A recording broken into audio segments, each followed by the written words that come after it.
Hello friends, welcome to Priya வீட்டு சமையல். இன்றைக்கி நம்ம சேனலில் ஒரு vlog தான் உங்கள் எல்லாத்துக்கூடயும் ஷேர் பண்ணிக்க போகிறேன். இது வந்து சண்டே, ஈஸ்டர் ரெசரக்ஷன் டே அன்றைக்கி எடுத்த vlog. அன்றைக்கி எங்களுக்கு ஒரு ஸ்பெஷல் டேன்றனால நான் என்ன லன்ச் அண்ட் பிரேக்ஃபாஸ்ட் செஞ்சுன்றதை அவங்க கூட ஷேர் பண்ணிக்க போகிறேன். மார்னிங் வந்து 5:45 ஆகிடுச்சு.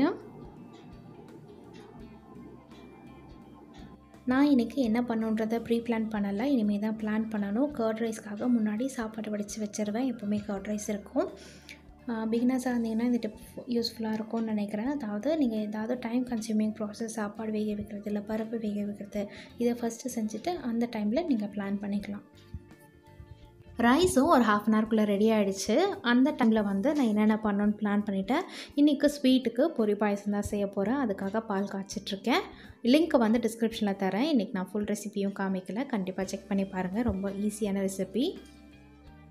பொரி பாயசமும் ரெடி ஆகிடுச்சு. ரொம்ப ஈஸியான ரெசிபி தான். பாயசம் செய்யும் போது பாலில் தண்ணி கலக்காமல் செஞ்சிங்கன்னா அதோட டேஸ்ட் வந்து சூப்பராக இருக்கும். சரி, அதுக்குள்ளே டீ போட்டு குடிச்சிடலான்றனால டீ போட்டுட்ருக்கேன். பிகினர்ஸ்க்கு இன்னொரு டிப் என்னென்னா, நீங்கள் 2 பர்னர் ஸ்டவ் வச்சிங்கன்னா ரொட்டேஷனலாக நீங்கள் வந்து கேப்பே விடாமல் ரெண்டுத்துலேயும் வந்து வேலை செஞ்சுட்டே இருந்தீங்கன்னா வேலை சீக்கிரமாக முடிஞ்சிடும். கொஞ்சம் பிளான் பண்ணணும் என்ன செய்யணுன்றதை. இப்போது டீயும் ரெடி ஆகிடுச்சு. டீ சாப்பிட்டதுக்கப்புறமா பிரேக்ஃபாஸ்ட் செஞ்சிடலாம். என்னன்றதை நான் உங்களுக்கு காமிக்கிறேன். ரொம்ப ஈஸியான டெலிஷியஸான ரெசிபி, ரொம்ப சிம்பிளான ரெசிபி தான். சீக்கிரமாக டக்குன்னு செஞ்சிடலாம். கடலை மாவு இருந்தாலே போதும். 8 டேபிள் ஸ்பூன் அளவுக்கு கடலை மாவை ஒரு பவுலில் சேர்த்துக்கலாம். இதில் நம்ம தேவையான அளவுக்கு உப்பு சேர்த்துக்கலாம். 2 பச்சை மிளகாய் பொடியாக நறுக்கி சேர்த்துக்கலாம். 5-6 கருவேப்பிலையும் பொடியாக நறுக்கி சேர்த்துக்கலாம். 1 கேரட் ஸ்லைஸ் பண்ணது ரவுண்டாக, 2 டேபிள் ஸ்பூன் பச்சை பட்டாணி, 1 வெங்காயம் நறுக்குனது, 1 தக்காளி நறுக்குனது, இது எல்லாத்தையும் நம்ம சேர்த்துக்கலாம். இதில் 1/4 டீஸ்பூன் அளவுக்கு மஞ்சள் தூள், 1 டீஸ்பூன் அளவுக்கு மிளகாய் தூள். பச்சை மிளகாய் ஏற்கனவே காரத்துக்கு சேர்த்துருக்கோம், அதனால் கொஞ்சம் கம்மியாகவே சேர்த்துக்குங்க. இப்போது இது எல்லாத்தையுமே நம்ம நல்லா மிக்ஸ் பண்ணிக்கலாம். இந்த கடலை மாவு வந்து எல்லாத்துலேயுமே கூட்டாகிற மாதிரி நல்லா மிக்ஸ் பண்ணிக்கோங்க. இதை நல்லா மிக்ஸ் பண்ணிட்டோம். இப்போ இதில் 2 முட்டை சேர்த்துக்கலாம்.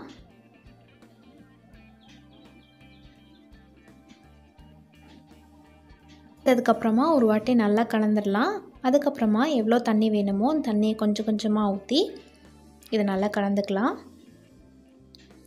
இதோட கன்சிஸ்டன்சி வந்து தோசை மாவு பதத்துக்கு இருக்கணும். ரொம்ப டேஸ்ட்டாக இருக்கும் இந்த ரெசிபி, கண்டிப்பாக ட்ரை பண்ணி பாருங்கள். ஸ்டவ்வில் ஒரு தோசைக்கல் வச்சுட்டு கொஞ்சமாக ஆயில் ஊற்றி ஸ்ப்ரெட் பண்ணிக்கலாம்.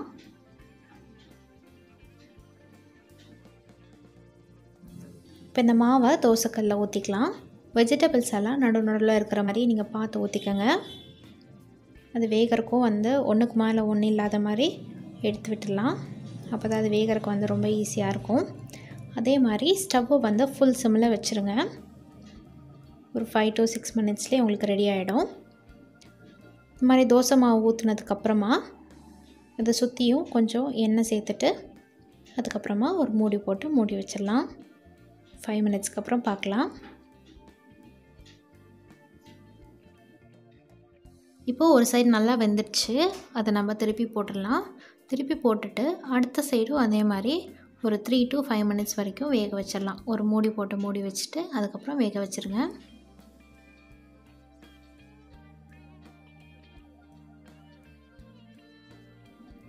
நம்மளுடைய பிரேக்ஃபாஸ்ட்டும் ரெடி ஆகிடுச்சு. நான் அதுக்கு மேலே வந்து சாண்ட்விச் ப்ரெட் இருந்தது, அதை வந்து ஸ்ப்ரெட் பண்ணிவிட்டு அப்படியே சாப்பிட்லாம். அப்படி இல்லாட்டினா நீங்கள் வந்து கெச்சப் யூஸ் பண்ணி கூட ஸ்ப்ரெட் பண்ணிவிட்டு சாப்பிட்லாம். அதுவும் வேணான்னு நினச்சிங்கன்னா நீங்கள் வந்து தோசை வெந்ததுக்கப்புறமா சீஸ் இருந்ததுன்னா வந்து அதை ஒரு சைடில் நல்லா கிரேட் பண்ணிவிட்டு மூடி வச்சு ஒரு 2 மினிட்ஸ் மட்டும் நீங்கள் குக் பண்ணாலே போதும். நல்லா உருக்கிடும். அதுக்கப்புறம் நீங்கள் சாப்பிட்லாம். ரொம்ப நல்லாயிருக்கும். கண்டிப்பாக நீங்கள் ட்ரை பண்ணி பாருங்கள். இந்த பிரேக்ஃபாஸ்ட் ரெசிபி ரொம்ப ஈஸியானது தான், உங்களுக்கு பிடிக்கும்னு நினைக்கிறேன். நீங்கள் ட்ரை பண்ணி பார்த்துட்டு கமெண்ட்டில் சொல்லுங்கள் எப்படி இருந்ததுன்றதை.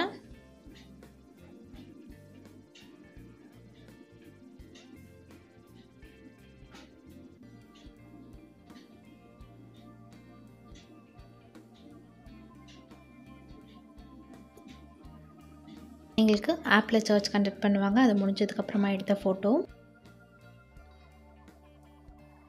இப்போது மதியானம் லஞ்சுக்காக பிரியாணி செஞ்சிட்ருக்கோம்.